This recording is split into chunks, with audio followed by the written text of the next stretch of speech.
Nah, pemirsa Hidup Sehat ini penting banget nih pada hari ini. Saya akan belajar menjadi seorang ayah yang baik, mempersiapkan empati untuk anak saya. Wah, tapi kali ini karena itu diajarkan langsung oleh dokter spesialis anak, Dr. Lucy Amelia. Halo. Hai. Dok, ini ajarin saya dok, supaya di rumah bisa gantian sama istri saya kan, bikin empati. Nah, tapi sebelum itu mungkin pemirsa harus tahu dulu nih, apa sih artinya empati sebenarnya? Jadi MPASI itu adalah makanan pendamping ASI. Ketika bayi usia 6 bulan, bayi tidak cukup hanya mendapatkan ASI atau susu formula. Jadi kita harus menyertakan MPASI atau makanan pendamping ASI agar kebutuhan nutrisinya terpenuhi. Nah, salah satunya dengan seperti ini. Kita harus memberikan MPASI yang memiliki nutrisi yang sangat baik dan jangan sampai salah pengolahannya, Dokter Vito. Ya, nah ini kan semua sudah pernah dikasih tahu ya dari episode sebelumnya nih dari Hidup Sehat. Kalau anak-anak itu bukan orang dewasa kecil. Nah, berarti makannya tuh harus bergizi tapi mungkin agak berbeda sama orang dewasa. Nah, sekarang kita punya apa nih dok di sini dok? Yes, jadi nih kita ada apa nih ada? Kita mau bikin ceritanya MPASI untuk anak usia bayi usia 9 bulan. Oke. Dimana teksturnya sudah mulai agak kasar ya, jadi tidak cair liquid seperti itu, jadi sudah ada teksturnya dan kita harus menambahkan protein hewani di setiap menu pemberian MPASI. Oh, harus spesifik protein hewani atau protein nabati pun boleh? Boleh protein hewani dan nabati, tetapi diusahakan dalam satu hari itu 2 kali pemberian makan harus ada protein hewaninya. Nah, kebetulan yang paling mudah ditemukan itu adalah hati ayam. Oh iya. Jadi hati ayam ini sering banget digunakan oleh para bunda untuk membuat MPASI untuk anak-anaknya karena gampang, harganya juga tidak terlalu mahal dan kandungannya juga bagus gitu. Yes, ini proteinnya tinggi dong berarti ya? Proteinnya tinggi dan mengandung zat besi yang lebih tinggi dibandingkan daging. Iya. Gitu. Oh, kalau gitu sekarang kita udah punya protein. Ini udah cukup lembut belum nih kira-kira? Udah, ini jadi kita bikin bubur tim ya. Jadi di bawah teksturnya nasi tim, jadi dia lebih halus tetapi lebih kasar dibandingkan bubur biasa. Nah, mungkin coba kita angkat sedikit ya biar bisa lihat pemirsa nih kira-kira segini nih. Yes. Teksturnya ya. Nih. Kurang lebih demikian. Jadi lebih lembut dari nasi. Lebih lembut dari nasi tetapi lebih bertekstur dibandingkan bubur biasa. Baik, ini masih kelihatan bulir-bulirnya. Kalau Anda lihat ya, bulir-bulirnya masih kelihatan, tapi memang udah lebih cair ya. Tapi bulirnya masih ada bentuknya sedikit ya, masih kelihatan. Oke, baik. Sekarang kita udah punya bubur, nasi, kita udah punya tadi hati ayam. Kemudian jangan lupa tambahkan sayuran, serat, tapi ingat nggak perlu terlalu heboh, nggak perlu terlalu lebay memberikan sayuran. Karena sebenarnya kita hanya memberikan pengenalan. Kadang-kadang orang tua itu pinginnya 4 sehat 5 sempurna, sayurnya harus banyak. Kemudian melupakan protein hewaninya, protein nabatinya, melupakan lemaknya. Padahal sayuran ini kalau terlalu banyak akan mengenyangkan. Jadi porsi untuk protein hewaninya berkurang gitu. Atau kadang-kadang bisa membuat bayi jadi konstipasi atau sembelit. Jadi kita cukup pengenalan. Yang penting adalah ada protein hewani, ada protein nabati. Kebetulan kita pakai hati ayam aja udah cukup, bisa ditambahkan dengan tahu. Cuma yang perlu diingat dok, kalau kita membuat bubur, jangan takut memberikan garam.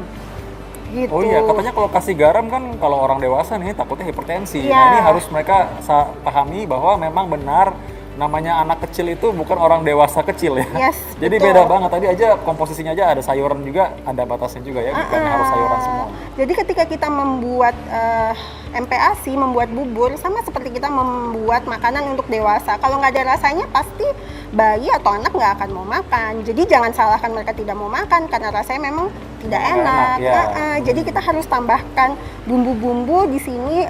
Sengaja saya pilih ada bawang putih di sini. Wow, yes. Jadi untuk memberikan rasa, kemudian kita kasih garam. Ya, jadi terus ada sayuran untuk pewarnanya. Ini jadi ada seledri juga ya, dokter ya? Iya, ini bikin rasanya jadi lebih enak. Dan satu lagi, Dokter Vito, hati ayam itu kan amis ya, apalagi kalau misal anak-anak tuh kalau makan kan belepotan. Nah, kita boleh menambahkan jeruk nipis ketika kita merebus hati ayam supaya menghilangkan amis, dan jeruk itu kan mengandung vitamin C. Nah, vitamin C itu dibutuhkan untuk penyerapan zat besi yang bagus, Dok. Oh, gitu, Jadi, ya. selain menghilangkan amis, juga membantu untuk penyerapan zat besi yang bagus. Wow, ini Gitu. ternyata kuncinya ya. Ini Yes. rahasianya nih jeruk ini ya ternyata ya. Memang kadang-kadang baunya itu juga mungkin kan mempengaruhi orang rasa makan ya. Karena nafsu makan pun dipengaruhi oleh respon saraf penghidu ya. Iya, Nah, jadi karena itu betul ini banget. bisa membantu untuk meningkatkan rasa nafsu makan itu tadi ya. Oke, baik. Betul, oke. Wah, ini rahasianya nih ternyata Yes. misal dokter Lucy udah kasih tahu ya. Jadi kita ini buburnya udah hampir ini ya, hampir matang. Kemudian kita tambahkan hati ayam di sini. Sebenarnya cukup setengah potong aja, itu dia mengandung 3,6 mg Dokter Vito. Jadi dia kandungan zat besinya bagus ya. Ya. Kemudian dicampur, Dok. Oh ya, baik. Oke. Oh, ini kalau kemarin sempat ada perdebatan ya Aha. di media massa bahwa harusnya bubur itu diaduk apa enggak, ya ini diaduk ya. Saya tim tidak diaduk. Oh, tidak diaduk, tapi untuk kalau ini harus diaduk, ya. kalau nggak aneh. Oke, diaduk. Baik. Ini diaduk dan memang kita urutannya berarti daging tadi ini dan atau mungkin protein ataupun tadi ati ini memang sudah direbus dulu kah sebelumnya Ya, terpisah? jadi ada kadang-kadang yang berbarengan, tapi lebih baik direbus dulu dengan dikucurkan jeruk nipis supaya tidak amis, karena takutnya nanti dia akan rusak di sini kalau berbarengan dengan beras, karena kan ini agak lama untuk perebusannya gitu. Berarti sebelumnya sebenarnya sudah direbus dulu ya? Ya, ini udah direbus dulu Dengan ya. jeruk nipis pemirsa, ingat Yes. ya jeruk nipis. Ya, oke. Terus kita tambahkan brokoli, cuma memang secukupnya, ini kan saya motongnya kurang kecil. Jadi ini untuk memberikan warna, karena anak-anak itu warna itu juga mempengaruhi nafsu makan. Selain ini juga sangat berguna brokoli ini. Oh baik, jadi selain karena warnanya yang hijau cerah, Yes. itu juga ada manfaat tentu saja ya. Dan memang sebaiknya untuk anak-anak itu tadi kan nggak boleh terlalu banyak. Nah sebenarnya apa sih yang diinginkan dari brokoli ini? Jadi Manfaat gizinya? brokoli ini sangat bagus, dia mengandung vitamin C yang tinggi. Nah, kembali lagi vitamin C itu kan juga membantu penyerapan zat besi. Kemudian brokoli juga mengandung zat besi ya, walaupun zat besi yang terkandung dalam sayuran itu tidak setinggi yang terdapat dalam protein hewani, tetapi ini juga mengandung zat besi. Nah, kalau wortel juga mengandung vitamin A, jadi selain ada zat besi, protein, kita tambahkan vitamin-vitamin yang lain dalam bubur ini. Dan kalau dilihat karena adanya wortel dan juga brokoli, ini jadi warna-warni ya. Ada Iya. orange, lalu ada warna hijau yang segar Iya. dari brokoli. Jangan lupa bumbu-bumbunya. Nah, ini kan belum ditambahin bumbunya. Bawang putih ini Bawang sebaiknya memang langsung dipotong mentah begitu aja, langsung dimasukkan. sebenarnya bisa. Ini sebenarnya tergantung kreasi orang tuanya, apakah ingin awal ditumis menggunakan minyak zaitun, itu nggak ada masalah. Jadi sebenarnya kita boleh apa saja kita berikan, asal kita tidak memberikan gula pada anak di bawah usia 2 tahun, tidak memberikan madu pada anak di bawah usia 1 tahun, kita tetap memberikan garam secukupnya ya. Kemudian untuk minyak-minyak tidak ada masalah, karena kita tetap membutuhkan lemak, bisa dari minyak zaitun, bisa dari margarin, itu juga bisa buat tumis.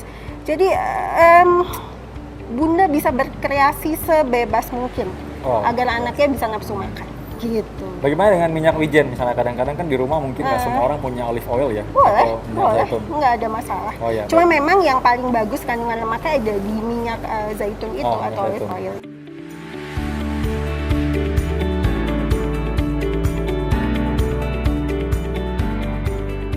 Wah udah wangi juga nih. Aku harus siap-siap nih soalnya kalau biasanya anak udah mulai nggak mau makan, bapaknya yang makan. Nah ini kadang-kadang tadi kita udah lihat ya bahwa di sini tuh selain sayuran ada seledri ya ini ya. Iya, Nah, ini untuk ini harus banget nggak sih? Enggak, ini Soalnya sebenarnya kan tadi untuk motong-motongnya susah. Iya, ini untuk perasa aja. Oh, Jadi iya. rasanya lebih segar. Jadi sebisa mungkin kita melakukan kreasi kepada MPASI kita untuk bayi kita. Kalau bisa sih sesuai dengan selera kita juga nggak masalah. Oh, bahkan bisa kita tambahkan santan, Dokter Oh Vito. santan, itu Iya. katanya orang bilang jangan itu nanti. Oh, bisa. Santan itu mengandung lemak dan dia bagus. Di situ juga ada garamnya. Jadi kalau kita masukin santan, kadang-kadang kita nggak perlu tambahan garam, itu juga udah rasanya asin. Dan itu bagus banget. Jadi nggak ada masalah. Yang penting rasanya enak. Intinya sebenarnya rasanya enak gitu. Karena yang selalu dikeluhkan oleh para orang tua ketika mereka memberikan MPASI, kok anak saya lebih suka makanan-makanan instan ya karena memang rasanya lebih enak dan lebih gurih gitu. Oke, jadi tadi ingat ya semua ayah dan bunda sekalian juga tadi bahwa garam boleh diberikan, santan pun boleh, yang nggak boleh malah gula dan madu ya Iya. apabila anak berusia di bawah 2 tahun. Iya. Wow, ini kalau saya sih memang dengan melihat campuran ini aku rasa sih harusnya enak nih. Nah, tapi misalnya anak kan cepet banget bosan ya. Apa sih alternatif lain selain nasi?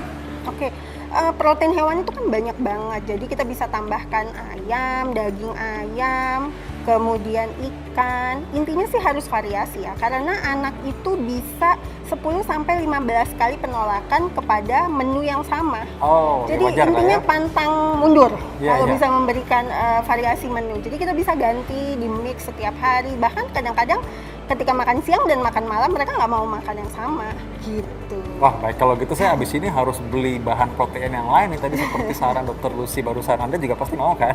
Oke, kalau gitu kita sudahi dulu ya. Terima kasih Dokter Lucy sudah memberikan ini banyak tips mengenai membuat empati untuk anak, terutama pada saat ini untuk anak umur 9 bulan ya. Kita akan kembali lagi dalam episode selanjutnya di Hidup Sehat Plus. Saya Dr. Foto Damai dan juga Dokter Lucy spesialis anak untuk Hidup Sehat Plus.